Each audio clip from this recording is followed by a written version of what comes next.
racist views, but at the end of the day, he led us through our darkest hour. I mean, I'm from South London. I've grown up with black people.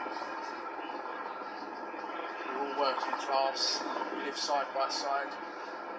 Nobody here has an issue with BLM. Some anti-racism protesters also gathered today, but Black Lives Matter held its protest yesterday to avoid trouble, though there were still some scuffles. We have power to change. At a BLM event in Newcastle, the organisers said there had been threats. We've received a lot of opposition and, threats from, far-right groups and whatnot. So we had to keep this quite low-key. And elsewhere in the city, the tension was clear on the streets, but nothing to compare with London.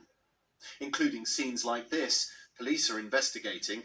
The memorial is to PC Keith Palmer, murdered there in a terror attack in 2017.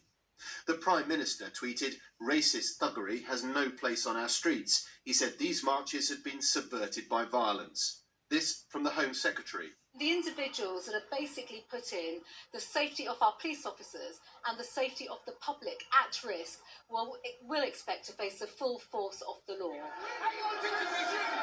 It went on and on. Waterloo Station this evening.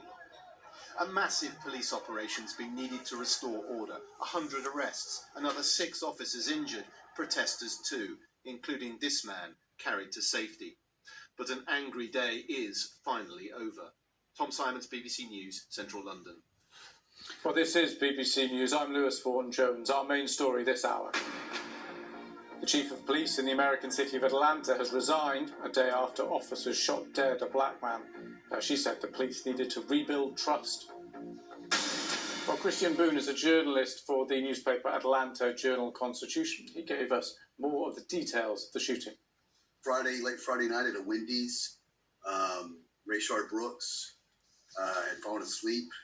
He was 2 officers arrived on the scene, and what we were told tonight by the lawyers who spoke for Brooks's family, who had spoken with the witnesses, was that it started off low key. They seemed to be having a conversation, and then Brooks was arrested.